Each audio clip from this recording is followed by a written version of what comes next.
Halo Sobat Podcast, kembali lagi di PKP Podcast. Hari ini bersama aku, Benedikta Nilam Ayu Pramesti, mahasiswi penyuluhan dan komunikasi pertanian angkatan 2022. Oke Sobat Podcast, podcast kita hari ini spesial sekali karena kita kedatangan tamu yang menarik nih, dari luar prodi. Mungkin Mbak Nala bisa berkenalan dulu di Sobat Podcast yang ada di rumah. Menyapa halo semuanya. Oke, mungkin perkenalkan, nama aku Nabila Lia Zahra, biasa dipanggil Nala. Aku dari Prodi Pengelolaan Hutan angkatan 2021. Di sini aku sebagai Menteri Koordinator dari BMFP di bidang kolaborasi dan politik. Wow, keren banget, kita kedatangan Menko dari BMFP UNS. Mbak Nala ini merupakan mahasiswa pengolahan hutan ya, angkatan 2021.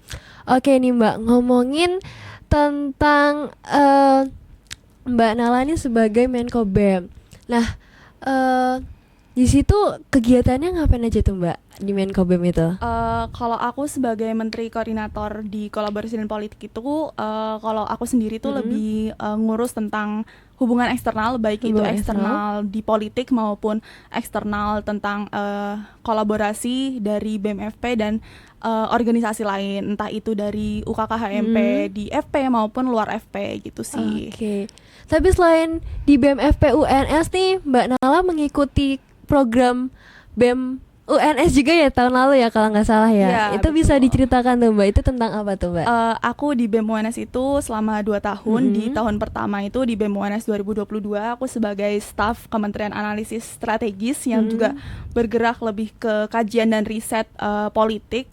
Lalu untuk di tahun kedua itu aku diamanahi sebagai Wakil Menteri Kementerian Lingkungan Hidup di BEM UNS 2023 gitu. Wah, berarti Mbak Nala ini lebih menggeluti di bidang politik dan lingkungan hidup. Ya bisa dibilang gitu sih, sambil belajar kecil-kecilan aja. Oke, ngomongin tentang lingkungan hidup juga nih ya Mbak, ngerasa gak sih Mbak akhir-akhir ini nih Solo tuh kayak rasanya panas banget gitu ya. Kayak butuh kipas 10 nih, mataharinya kayaknya mencereng banget nih kayaknya. Itu matahari kayaknya udah berapa jengkal doang dari berapa kepala jengkal gitu ya. Kayak cuma di pucuk kepala doang gitu ya. Itu udah maksudnya kayaknya itu fenomena yang gak hanya dari Solo, cuman seluruh Indonesia. Kelihatan juga ya di Solo itu yang tadinya biasanya adem-adem aja, apalagi kalau yang aku rasain dari maba itu ya harusnya tuh Solo adem-adem aja gitu, terus ini tiba-tiba meningkat gitu kan, itu suhu udaranya. Iya, entah dari iklim mikro maupun makronya itu kayaknya udah dirasakan di beberapa kota besar. Kalau teman-teman tahu Semarang, Bekasi yang makin panas, Surabaya, iya kota-kota besar yang bisa dilihat tuh banyak industrinya segala macam, itu kan pasti berpengaruh gitu. Betul, apalagi aku pernah lihat nih Mbak, di India itu katanya suhu udaranya bisa sampai 50 derajat itu, sampai aspalnya bisa dibilang mengepuh gitu ya. Meleleh gitu. Meleleh, iya benar, meleleh sampai semuanya tuh meleleh gara-gara ini. Salah satunya yang krisis yang lagi kita alami saat ini yang terjadi nyata itu adalah krisis global warming. Iya, itu salah satu dampak dari global warming yang baru-baru ini tuh benar-benar terlalu ekstrim, itu adalah heat wave atau gelombang panas. Kalau teman-teman tahu itu, yaitu dari perubahan kita tuh yang rasa kayak ini kok panasnya keterlaluan gitu, atau kayak kok kayaknya udaranya tuh terlalu panas banget gitu. Ya bikin kita itu, jadi kan itu berpengaruh juga sama kesehatan kita. Entah kita itu nanti terlalu sering dehidrasi, bahkan infeksi saluran pernafasan gitu kan. Itu dirasakan sama semua orang gitu kayaknya. Betul.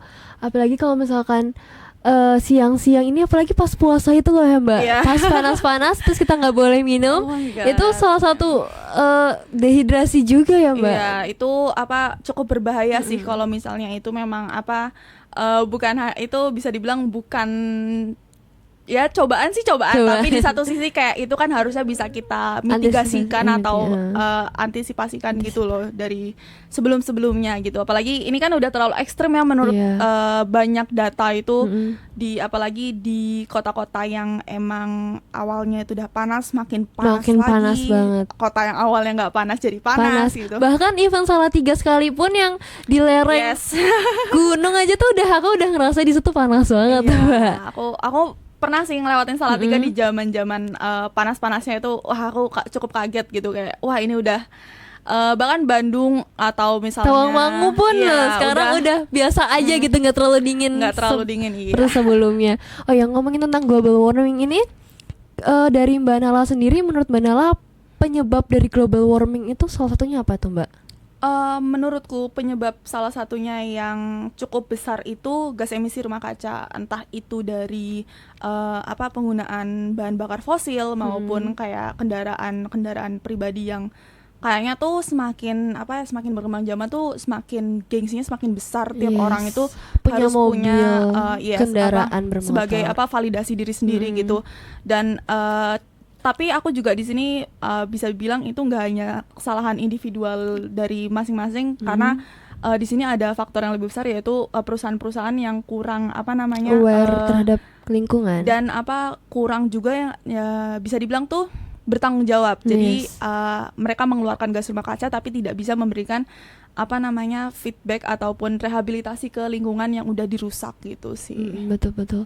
Dan sebenarnya kita sebagai mahasiswa pertanian pun di sektor pertanian juga menyumbangkan salah satu gas rumah kaca terbesar, itu adalah gas metana, Mbak. Iya.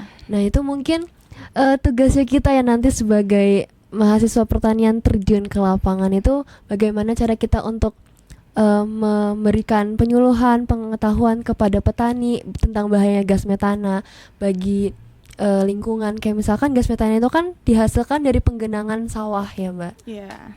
Dan juga kotoran sapi juga. Jadi kita harus bisa mengolah lingkungan pertanian itu dengan baik agar tidak menyebabkan tadi gas rumah kaca yang berlebihan itu. Iya, sebenarnya sektor pertanian itu juga udah sempat diantisipasikan melalui SDGs juga dari PBB. Itu ada tentang dari climate crisis ataupun life on land. Itu kita tuh bisa membuat pertanian itu lebih sustainable dan lebih berkelanjutan, yang pastinya itu bisa sekecil mungkin tetap memenuhi kebutuhan pangan atau ketahanan pangan, tapi juga menjaga lingkungan gitu. Iya. Dan sekarang lagi digaungkan banget nih Mbak pertanian organik buat petani-petani supaya dia tuh lebih meminimalkan pupuk kimianya itu, karena pestisida, pupuk kimia itu dikurangkan supaya tidak banyak terjadi penggenangan dan menyebabkan gas metana itu. Iya sih, menurutku kalau bisa disosialisasikan atau dilakukan penyuluhan dengan baik, aku yakin petani itu bisa transisi dari pertanian konvensional ke organik itu dengan secara baik gitu. Karena kan emang salah satu problemnya kita itu juga bagaimana cara kita itu mengkomunikasikan ke petani itu tentang solusi yang kita berikan gitu, agar pertanian lebih berkelanjutan atau sustainable gitu kan. Betul. Dan ngomongin tentang keadaan lingkungan, krisis lingkungan yang semakin memanas ini juga berhubungan juga ya Mbak tentang hutan sebagai paru-paru dunia. Dan baru-baru ini juga di media sosial itu banyak sekali aksi campaign mengenai yang ini, All Eyes on Papua. Nah itu kan ada kasus di Papua di mana hutan tuh dibabat. Jadi masyarakat adatnya itu kan juga mencari keadilan. Nah mungkin dari Mbak Nala sendiri nih selaku mahasiswa kehutanan bisa dijelasin nggak pentingnya hutan bagi lingkungan hidup tuh seperti apa, dan mungkin praktek-prakteknya yang pas itu selama sudah diajarkan di kampus mungkin bisa di-sharingkan ke kita. Oke, kalau menurutku ya hutan sebagai dalam lingkungan hidup sendiri itu bisa dilihat pentingnya itu dari bagaimana kementerian kita aja tuh bukan hanya Kementerian Lingkungan Hidup tapi Kementerian Lingkungan Hidup dan Kehutanan. Di situ pastinya itu peran lingkungan hidup itu nggak akan bisa jalan kalau tanpa hutan, apalagi kalau yang mengenai hutan Papua yang ingin dibabat dan diganti oleh konsesi perkebunan sawit itu akan membabat hutan hujan yang di situ disebut itu hutan primer, yang masih hutan bisa dibilang tua, dan itu tuh masih hutan yang sangat alami, yang pastinya itu memberikan feedback bukan hanya ke masyarakat adat untuk sebagai mereka itu tempat berburu atau mencari mata pencaharian gitu, tapi juga itu tuh dampak positif kembali ke ekosistem sekitarnya, bahkan yang jauh dari Papua pun itu terasakan gitu. Sedangkan yang akibatnya mau dibabat itu aja tuh bisa dibilang itu sebesar sekitar setengah dari Pulau Jakarta gitu. Itu bukan hanya dari pembabatannya nanti jika memang akan dibabat itu mengeluarkan gas CO2 yang sangat besar, tapi juga setelah dibabat itu hutan primer kita tuh semakin kecil lagi, dan itu juga apa namanya akan bukan hanya bisa dibilang itu bisa menjadi faktor secara tidak langsung gelombang panas di Indonesia itu semakin meningkat, tapi juga apa ya, kita sebagai ya kita dari Solo aja bisa ngerasain panasnya gitu. Padahal kalau bisa dibilang lah itu kan hutan Papua gitu kan, jauh banget. Tapi kalau misalnya dilihat dari data segala macam itu berhubungan gitu. Berarti walaupun Papua jauh di sana, tapi kita yang di Jawa-Jawa juga bisa merasakan akibatnya ya Mbak. Karena selain dibabat itu kan hutan kehilangan tempat untuk menghasilkan O2 dari pohon-pohon itu. Sedangkan nanti setelah dibabat itu malah mereka menghasilkan CO2. Betul. Sedangkan penyerapan penghasil O2-nya itu malah dihilangkan gitu ya Mbak. Apalagi kalau teman-teman tahu hutan primer itu tuh sudah sangat sedikit di Jawa, dan itu yang paling banyak itu ada di Papua gitu. Jadi kalau semakin kecil sebenarnya hutan sekunder itu nggak ada yang salahnya, tapi hutan primer itu kan apa ya, itu yang membuat Indonesia itu sangat kaya sama biodiversitasnya kan gitu. Jadi di sini tuh bukan hanya apa kasus pelanggaran hak masyarakat adat atau HAM-nya itu sendiri, tapi juga bagaimana kita tuh harus menjaga tentang flora dan faunanya gitu. Betul. Gitu sih. Dan saya juga lihat berita ternyata nggak cuma di Papua aja Mbak yang dibabat itu, tapi ada di Halmahera juga kalau nggak salah. Itu masyarakat adatnya, ketua adatnya pun turun ke pemukiman warga untuk mencari keadilan, karena katanya mau dijadikan pertambangan itu juga. Jadi nggak hanya di satu Papua saja, tapi memang apa namanya di lain wilayah juga merasakan akibatnya. Sebenarnya untuk konflik masyarakat adat ya, apalagi masyarakat adat sekitar hutan itu banyak banget, dan itu adalah salah satu kasus diskriminasi yang selalu dipandang sebelah mata, karena orang tuh mikir hutan itu nggak terlalu sepenting misalnya kasus-kasus HAM yang secara langsung mengenai pembunuhan gitu mengenai manusianya langsung. Sedangkan kalau teman-teman tahu masyarakat adat itu melihat hutan itu sebagai Mother Earth, atau misalnya bentuk langsung pemberian dari Tuhan gitu, dan atau sesuatu yang udah dijaga sama leluhur mereka. Jadi bukan hanya kalau dibabat itu mereka itu kehilangan mata pencaharian atau makanan, tapi juga mereka kehilangan koneksi spiritual mereka gitu. Dan seharusnya tuh sebagai negara dengan di Indonesia sebagai negara dengan masyarakat adat yang sangat banyak, entah itu orang asli Papua dengan hutan primernya atau di masyarakat Halmahera itu, kita tuh harusnya bisa semakin itulah, udah tahu kita punya masyarakat adat banyak, dan kita tuh udah diberikan hutan adat yang bahkan hutan secara general yang sangat luas itu, seharusnya bisa kita tetap mendeklarasikan tentang hak masyarakat adat seperti yang diomongkan oleh PBB itu sendiri. Karena hak masyarakat adat itu sebenarnya bukan hanya dari undang-undang Indonesia, tapi itu udah diakui oleh bahkan PBB dunia gitu. Betul. Nah, selama Mbak Nala ini menjadi mahasiswa kehutanan itu, ada nggak sih kayak kampanye untuk mengenai hutan sebagai paru-paru dunia itu? Apa aksi yang diberikan gitu? Kalau dari aku ya sebagai itu sebenarnya tuh banyak bentuknya mahasiswa kehutanan untuk secara langsung atau maupun tidak langsung menjaga hutan itu banyak. Dari Foresma sendiri itu himpunan mahasiswa kehutanan di FP UNS itu, kita ada Forest Magazine di mana itu akan memberitahukan informasi-informasi terbaru dan terkini tentang kehutanan dari berbagai sektor gitu, entah sektor flora, fauna, manajemennya, dan hasil hutan. Terus kita juga ada aksi entah itu sekecil membersihkan FP atau membersihkan danau kita itu, biar kita peduli. Terus kita ada juga aksi penanaman, kita juga ada campaign-campaign kecil yang membuat orang itu seenggaknya itu kalau misalnya belum bisa aksi, mereka itu kita udah menyebarkan informasi agar mereka tahu gitu. Betul. Karena pengetahuan itu kan adalah langkah pertama untuk kita peduli gitu. Nah, kalau di BEM UNS sendiri itu dari Kementerian Lingkungan Hidup itu juga ada aksi yang namanya Environment Fiesta yang kemarin baru dilaksanakan oleh teman-teman lingkungan hidup di BEM UNS tahun 2024, yang menterinya itu namanya Syarifah. Itu mereka itu akan melakukan long march itu Yes. dan orasi mengenai pentingnya menjaga lingkungan hidup dan bagaimana kalau lingkungan hidup tahun ini kan Hari Lingkungan Hidupnya itu mengambil tema mengenai tanah ya. Ya, itu tanggal 5 Juni kemarin ya, Mbak. Itu mengenai konservasi tanah dan Yes. bagaimana tanah itu penting untuk dunia gitu kan. Itu digaungkan juga oleh teman-teman LH itu melalui Enfiesta. Terus teman-teman LH itu juga ada proker di mana mereka tuh akan ngumpulin sampah-sampah teman-teman UNS maupun luar UNS, sampah plastik, sampah yang bisa didaur ulang, dan itu nanti bisa dikumpulkan ke teman-teman LH. Kalau teman-teman ngumpulinnya banyak tuh bisa dapat hadiah gitu. Itu sebagai apresiasi kecil-kecil. Oke, itu kayak gitu. seperti bank sampah gitu, Ya, bukan sih, Mbak? nanti itu kita salurkan entah ke bank sampah maupun ke yang bisa mendaur ulang gitu. Jadi kan itu bisa meningkatkan teman-teman itu secara individual itu untuk peduli sama lingkungan dari hal sekecil itu sih gitu.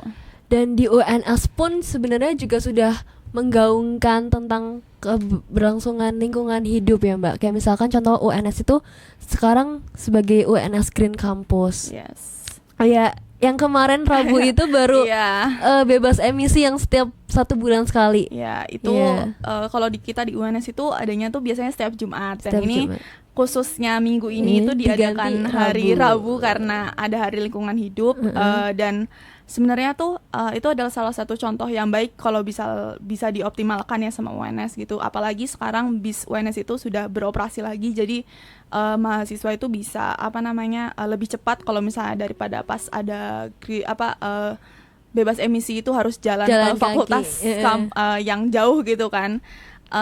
Menurutku selain bebas emisi, aku bisa menyarankan sama UNS atau teman-teman himpunan lain yang mau membuat proker ini tuh, kita tuh bisa bukan hanya peduli tentang gas emisi rumah kaca atau bebas untuk yaitu dengan bebas emisi itu, tapi juga dengan penambahan tong sampah yang kalau teman-teman tahu itu ya bisa bilang kurang lah ya di kurang. FP, ataupun kalau bisa dibilang tuh tong sampah yang sudah dipilah dari organik dan non-organiknya gitu. Terus juga kita juga bisa menambahkan vegetasi juga nggak apa-apa, atau misalnya membuat kantin itu lebih eco-friendly dengan mengurangi plastik terus styrofoam juga ya, Mbak. Atau sekecil jangan eco-friendly dulu nggak apa-apa deh, tapi lebih ke bagaimana kantin itu bisa dibuat self-service di fakultas-fakultas. Jadi bisa dibersihkan sendiri gitu loh. Jadi itu membuahkan budaya mahasiswa itu bukan hanya peduli sama sampah yang mereka keluarkan atau mereka gunakan, tapi juga mereka tuh peduli sampah mereka tuh kemana gitu. Nggak hanya ditinggalkan gitu. Karena kan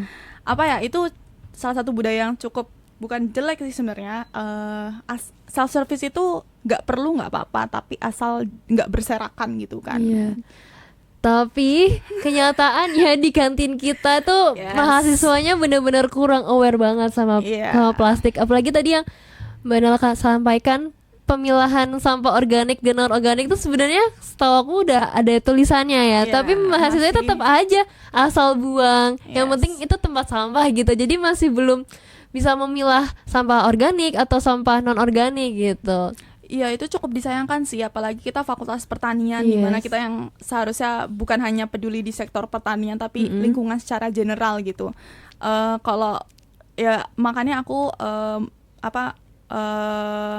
bilang kalau misalnya kalau bisa tuh UNS itu memulai budaya seperti itu. Jadi nggak perlu budaya yang sebesar gimana gitu, tapi sekecil mahasiswanya tuh aware gitu, dibuat aware gitu terhadap lingkungan.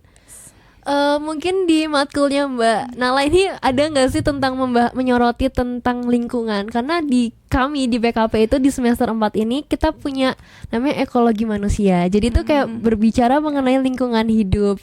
Contohnya kayak tadi kita membahas tentang bahayanya global warming. Salah satunya dari metana tadi itu terhadap menyumbang emisi gas rumah kaca. Mungkin kalau dari Mbak Nala itu ada nggak matkul yang relate banget nih sama lingkungan hidup yang membuat mahasiswa tuh aware gitu? Sebenarnya ada sih, tapi ini matkul semester 4. Kebetulan aku kan semester 6 itu ini salah satu matkul peminatan yang kemarin aku ambil itu namanya PLPI. Itu PLPI itu pencemaran lingkungan dan lebih ke iklim secara besar gitu, iya. Jadi climate issue gitu ya, Mbak? Iya, bukan hanya kita bahas tentang lingkungannya bahkan kehutanan, tapi kita juga bahas tentang bagaimana pencemaran itu berdampak sama iklim kita, atau bagaimana itu pencegahan pencemaran lingkungan gitu sih. Kita juga belajar kalau di kita itu ada ekologi hutan sama ekologi satwa liar. Jadi kita lebih ke non manusia malah kalau di kita gitu. Kita juga sebenarnya gitu sih, Mbak. Okay. Lebih ini membahas tentang komunikasinya juga sih sama manusia, sama petaninya gitu. Itu mati. Oke, lanjut ya. Oke, mungkin tadi kan kita sudah banyak banget nih membahas mengenai krisis lingkungan hidup. Mungkin dari Mbak Nala nih, bisa nggak sih contoh kecil nyata tadi, kayak misalnya kita punya BEM FPUNS juga mengadakan Forbes ya Mbak, untuk clean up day. Jadi kita semua ormawa yang ada di FP itu pada tanggal 1 Juni kemarin digunakan untuk bersih-bersih FP sampai ke danau juga. Pas itu Foresma pernah ya Mbak, soalnya teman saya tuh cerita katanya pernah masuk ke danau UNS bau banget sampai semua kolora di situ kayak ada di danau katanya gitu. Itu out of the box banget sih jenis-jenis sampah. Kebetulan aku itu kan ada tikus. Iya, itu banyak banget itu salah. Jadi pembersihan danau itu tuh proker yang digaungkan pertama kali oleh Foresma gitu. Tapi kebetulan itu ada BEM UNS dan BEM FP juga yang kalau BEM FP itu kan lebih ke lingkungan FP.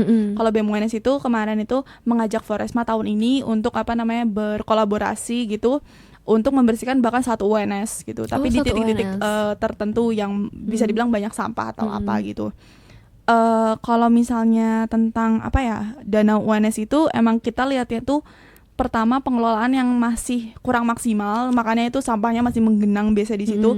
Dan kita pikir tahun lalu itu sampah yang tergenang itu dibersihkan.